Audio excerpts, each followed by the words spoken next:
What's happening? Will from RevolutionaryLifestyleDesign.com coming at you to explain to you how to stop other people from fucking up your life. A harsh title, I know. However, life can be harsh sometimes, and it's really important that you're able to protect yourself from some of the downsides so that you can stay winning and stay positive and stay having good things happen to you. Okay? And this post was put together by a number of things that I've seen and a number of things that I've observed in my own personal life and some of the stuff that I see other guys going through. Okay? You can be winning in business. You can have everything going on at the gym. You know, you can be out there getting girls. You can be having a lifestyle that you love and be happy and all that. But other people can come around and fuck your shit up. That is a fact of the game. And no matter how much you have going for you, that's not going to stop someone else from coming around and fucking that up for you. And that's just a fact that you have to deal with. And it's something that the sooner you understand and you recognize, the better off you're going to be, and you know, the more you can continue to win and continue to have a positive and happy lifestyle. Okay, and there's three major things that you really need to focus on when it comes to other people. Okay, and the first one is to protect yourself. The second one is to limit your reliance on other people, and the third one is to be very careful about who you give leverage to. Okay, and we're going to get into all three, starting with number one, which is protect yourself. Okay, I want to give you an example. I live out in Thailand here, and you can have a look out the window and see that every day is pretty much a sunny, beautiful day, and the life is comfortable, and the people are nice, and it's cheap, and it's a really, really beautiful place to live. However, Thailand is still a third world country, and it still comes with a lot of dangers. And that is not something that you can just blindly ignore. All right, you've got one of the most dangerous driving situations in the world. You've got the STD rates are out of control, and you've got a visa system which is, you know, a labyrinth and can be difficult to navigate. So you've got three major problems that involve other people that you have to be cognizant of. All right. However, I see a ton of young guys coming out here, and you know, a lot of these guys are good looking, and they've got online money coming in, and you know, being 25 out in Thailand, not having a job, you know, working for yourself, it's a fucking beautiful thing. However, a lot of these guys are living like these problems don't exist. All right, they're driving like maniacs on their motorbike. You know, they're fucking girls without a condom who are very questionable, and they've got, you know, a bullshit visa system set up so their paperwork's all fucked and they got to leave the country every other month, you know, and this creates, you know, a ton of problems that you could easily mitigate with just a couple small tweaks. All right, instead of, you know, having to leave every other month, and you know, your paperwork might be fucked up, and a guy who makes $200, a Burmese border guard, can fuck up your entire year because you didn't have the right visa. Instead, you get the right visa. You don't have to leave very often. You know that your school handles all your right paperwork. It's a small thing to do, but it's a fucking, you know, it eliminates like 90% of your downside. All right? Instead of fucking questionable girls without a condom, wear a condom every fucking time. Okay, I admit I've made that mistake a few more times than I'd like to admit, especially if alcohol is involved. However, I at least recognize it when I'm making a mistake, and I made a concerted effort not to fuck up like that in the future. And the third point, which is the most important one, is fucking drive safe and drive defensively. Every single day I see someone driving on the wrong side of the road on a narrow back street, barreling down, not expecting to see me there. Luckily, I'm driving slowly and defensively, and I don't get into an accident. However, my first month here, even at driving at medium speed, I got into 2 accidents. All right, it really, really is a serious thing. Okay, I had a friend of mine, a young guy, almost died on his motorcycle. He had everything going for him, almost died last month. And this is a guy who's good looking, who has a lot of online money coming in, gets girls, the whole fucking life ahead of him. and in an instant could have been gone. Because he was going 15 kilometers too fast, all right?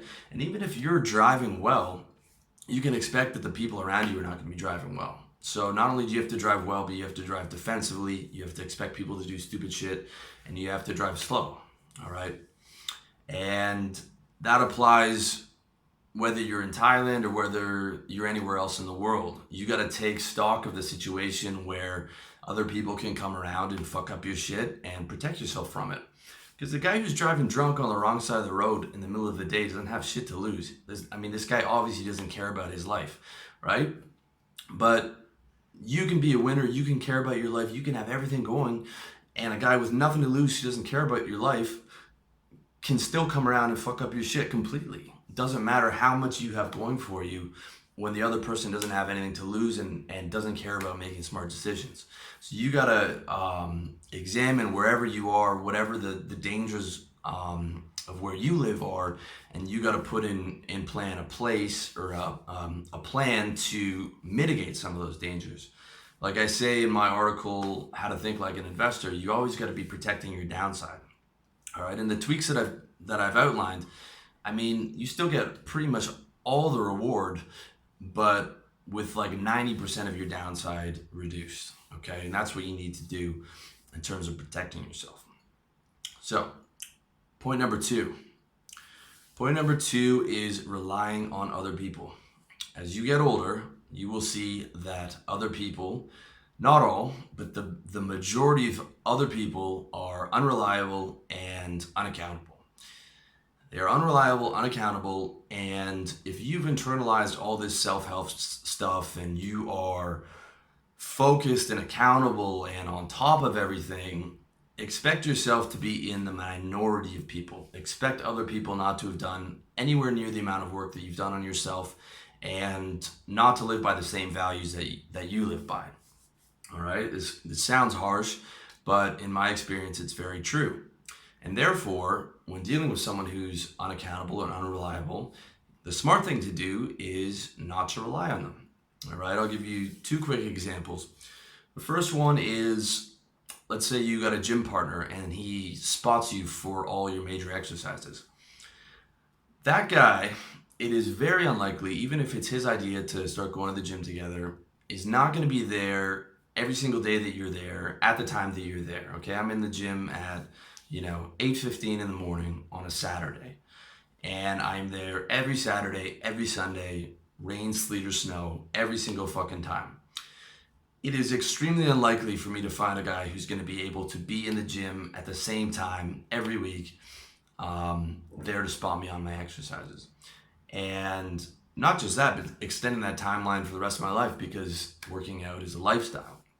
It's very unlikely to be able to find that. The other option is, let's say you've got a girlfriend who wants to cook and clean for you. Even if you don't suggest it, usually when you're in a polyamorous thing and she wants to become your girlfriend, she starts trying to do little things like that for you. Let me cook for you, let me clean for you. You guys know how it is to get you involved with her, or, if she's your girlfriend, she might want to do nice things for you like that in the hopes that maybe you're going to move in with her and then she's going to, because she could sell you on, it's going to be so nice, I'll cook and clean for you, you don't have to do that stuff, blah, blah, blah. But what are the odds she's going to be able to do, first of all, you need to eat every day, okay? So she's going to cook for you every day, which means you have to see her every day. Second of all, she's going to clean for you on time and on schedule. All my chores I get done on Sunday, every single day. She's going to come over and clean for you every single Sunday and do your laundry for you every single Sunday. Highly unlikely. Even if she does, there's no such thing as a free lunch. So when she gets upset with you or she doesn't feel you're texting enough, what's the first thing that's going to come up? Look how much I did for you. Look at all the stuff I did for you, and you can't even respond to my text or something like that, okay? When you're relying on someone, not only can you expect inconsistency, but you can have all sorts of stuff like that come up, all right? A much better thing to do is either do it yourself or pay someone to do it, all right? I just don't use exercises that need a spotter. I It's very easy to remove those exercises or to modify them so that you don't need a spotter and you're not in a position where a weight's going to drop on you. All right, that's very easy. That's number one. Do it yourself. Tweak it so that you can do it yourself. And the other one is pay someone to do it. I pay someone to cook for me. I buy all my food, pay someone to clean for me, pay someone to do my laundry. And it's very easy. And I get it done exactly when I want to, exactly on schedule, with absolutely no problems. Because when you pay for someone, you get consistency. You get consistency because they need that money to survive. So they need to do the job as expected every single time.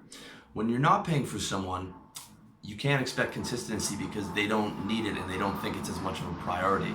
So if they think they're doing something nice for you, they can do it here or there, and then they can say why they didn't do it. And it just makes things a lot more complicated. So either do it yourself or pay someone to do it.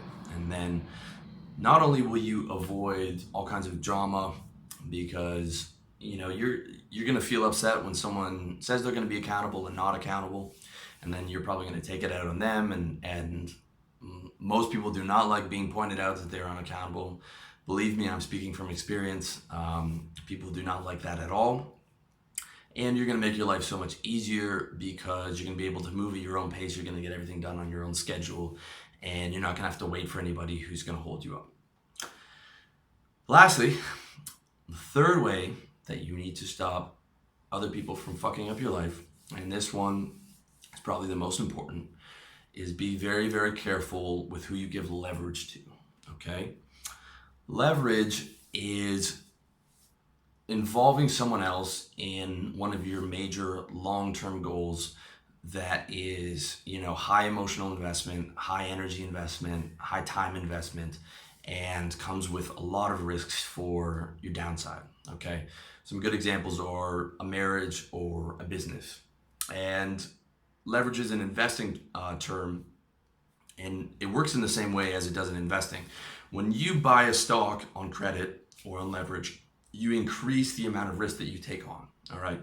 And for me, if I'm gonna use leverage, which I don't in investing, I would have to know that the return on my investment would not only outweigh the cost of the risk, but also the fact that I would be as close to certain as possible in that investment working out. Okay, now as a player in the game of life, you can't expect certainty, but I'd have to be in the 75%, 80% range of probability for me to be able to leverage something. All right, and I'll give you an example of how it breaks down. So we've got business and we've got marriage. All right, in business, you want to get involved with someone in a business. Okay. What you're doing though, however, is you are giving them a percentage of your company. When you sign that contract, they are an owner of your company no matter what. Whether they don't do any work, whether they're negative all the time, whether they're sabotaging your business, whether they want to leave, they still own 50% of your company. They could be doing no work. You could be doing everything, and they're still going to get 50% of all your revenue. All right? And that's just when they're involved with the business. When they want to leave, it's a totally different ballgame, okay? I had one partner that wanted to leave, and he leveraged the domain. The domain was still in his name, which was a mistake that I wouldn't make today. And he bought the domain. He was doing no work. He wanted out, and he said, I own the domain. You're going to pay me X amount of money, or I'm going to close the domain down. Another partner was a developer of ours. It was a partnership that I started with my friend, and we had another guy who was this rock star developer, extremely smart kid, and all the development work was done by him. All right, we needed him to run that business. Again, not a position that I would put myself in today where someone else has all the information leverage. However, that was the situation that we were in, and we paid him a living wage. He did the absolute bare minimum of work. But we were in a position where, we couldn't yell at the guy because he was a partner and he had all of the information leverage. So we had to gently sort of encourage him to come back in the office and do a bit more work. And sometimes he would take 3 days off without even checking in. But there was literally nothing we could do because the guy wouldn't respond to his emails. And when he would come back in, we couldn't yell at him because we knew the guy would just fuck off or do whatever, right? We had to have a gentle conversation and, encourage him to get back to work. Eventually the kid just took off. He went MIA. We had no business. Knowing that it would wipe out our business completely, took off, never heard from him again. And we couldn't export the code to someone else because they couldn't make sense of what he was doing. So we were finished right there because of that kid. And again, you might think you understand and you know the person that you're getting into business with, but in reality, the best you can do is lower the probabilities because you cannot predict what someone's going to do, and you cannot really know someone until you've known them for a long time and until you've seen how they act around money. People are fucking funny around money. I've seen it when my grandfather died and my family started suing each other over the money that was in his estate, which wasn't even available anymore. And it was an absolute mess. And this is sisters suing sisters. Over money. You cannot predict what people are going to do. I've seen my friend's business partner steal $40,000 from him. $40,000 he stole from the company. And my friend was funding all that business himself. What did he use it on? He used it to take girls out to fancy fucking dinners. That's what this kid was doing, all right? You cannot predict what people are going to do, and you cannot think that you really know people. Even if you're good at reading people like I am, you have to understand that you cannot predict the future. It's very, very important, all right? Same logic applies just as much in a marriage as it does to business, all right? If you're getting married, it means that you have a long-term goal of consistent happiness, probably building a family, living together, all kinds of joint decisions based around your wife, all right? At the end of the day, a marriage is a contract, but it's a contract based on a woman's emotional state at that particular time. And as we know, boys, women's emotions change very frequently. You cannot predict what that woman is going to feel 5 years from now, 10 years from now, 15 years from now, 20 years from now, 40 years from now. How could you possibly predict what type of person she's going to be? All right. Every single guy who got married thought that he could predict his wife's behavior. 50% of them end up in a divorce. Okay. Every single one of those guys didn't think he was going to end up in a divorce. He thought his relationship was different. He thought he had the game. He thought he knew what was going on. No one thinks they're going to end up a statistic, okay? But you have to take the ego out of it, all right? A lot of players, I've seen this happen before, they think, yo, man, I got the right girl and my fucking game's tight and she fucking loves me, man. She's going to do whatever I say. And I've had all these girls before, I know what I'm doing. No, bro, you don't know what you're doing because you cannot predict the future. You cannot predict the future. Fucking burn that shit into your brain. You cannot predict how people are going to act in the future. Very fucking important. All right? And don't let your ego get in the way of your rational, realistic thinking. Right? When your goal relies on someone else, you could be the best father in the world. You could be the best husband. You could be kicking ass at work and making $200,000 a year. Yet, your wife still might not be happy. You might not have, because you're working all the time, you might not have enough time for her. Or, you leave the toilet seat up too much. Or whatever the fucking problem is. Or maybe she just doesn't want to be married anymore. Maybe she's bored of being married. And the kids are, starting to grow up and she doesn't want to be involved. Or maybe she's not able to be consistently happy. And you can do all the right things, but she still gets depressed or she's still unhappy. And literally, there's nothing you can do. Like I was saying before, as much as you work on yourself and you are about being accountable and positive and 100% consistent and having all your areas maxed out, you cannot expect that from other people. You cannot expect that. And you cannot predict how other people are going to act. And you cannot predict the future. So not only could you do everything right and not have a happy marriage, but you could also do everything right and have it end. And in 70% of marriages, it is the wife who initiates the divorce.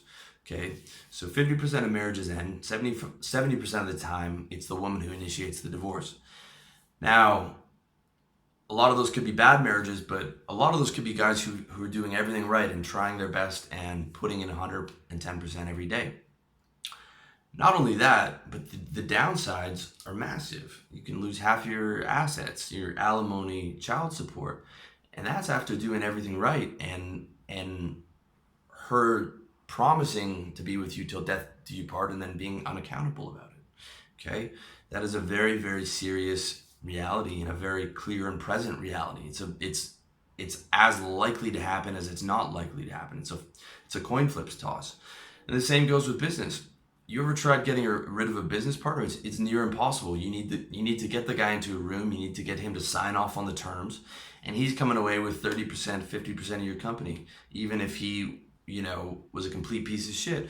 My friend, whose business partner stole $40,000 from him, they had to sit down, and he had to get in a room with this fucking guy, and he had to say, okay, I'm not going to press criminal charges if you give me your share of the business. So this guy stole $40,000 from him, and he still couldn't go after him for the money because he needed the guy to sign off on his shares.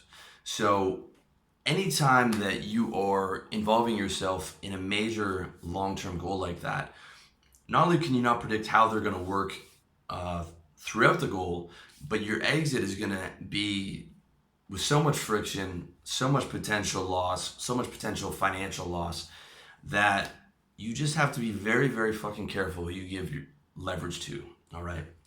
Very careful.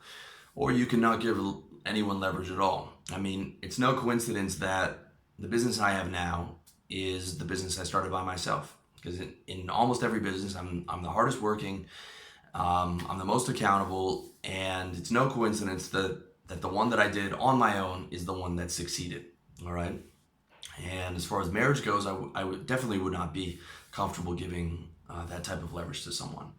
There's a couple guys that I might start a business with. I've had a few good business partners before. I might do something with them again. But again, I'm extremely, extremely careful about who I give leverage to. And I think you should do the same. It really is the smart move, okay? So, in conclusion, all right? It's a harsh sounding title. It's a harsh sounding article and video. But other people can come fuck up your life. No matter how much you have going for you, no matter how much potential you have, no matter how much you're doing everything right, other people can still come around and fuck up all your shit. So you really need to protect yourself. You really need to limit how much you rely on people, and you really need to be fucking careful about who you give leverage to, or not give leverage to anyone at all, all right? When you do those things, you can limit like 90% of the bad from other people and still get all the good, all right? Other people are terrific, okay? I've got 3 30-year friendships. I've had amazing relationships with some women. I've had some amazing business partners. I've got a great group of friends. So, I mean, no man is an island, okay? I'm not telling you to become, this recluse. I'm not telling you to, be paranoid. I'm just saying to look at things with a clear head and, make sure that you're protected, because if you don't protect yourself, no one else is going to. You got to take care of yourself, or no one else is going to do it, all right? And you really got to be serious about that. And when you do that, and when you limit your downside, then you can have all the good things of relationships with people without the downside, all right? And you're also going to find that your relationships actually get a lot better when you stop relying on people, when you stop expecting people to be accountable, when you stop giving people leverage. Okay, you can have fantastic relationships with women because you're just seeing them for who they are. You expect the girl to be 10 minutes late. You aren't relying on her for any of your major decisions. You're not married, so you don't have all these joint decisions that you have to make and fighting about the fucking drapes and all this shit. You're just seeing her for who she is. You're enjoying your time together. And, if the relationship starts going downhill, you just end it. And you end it. And when you don't have leverage and you don't have a lot of reliance on that person, you can end the relationship in a decent, gentle way without a lot of friction, okay? You can just say, look, it's not working out. I wish you all the best. And that's the the best position to be in. So you can enjoy people, you can have fun, and you just don't have a whole lot of expectations. You just enjoy things for what they are. And if things are getting bad, you can end it cleanly, and you can end it with dignity, and you can end it with politeness, and you can move on and move on to another better relationship. All right? So that's it, brother.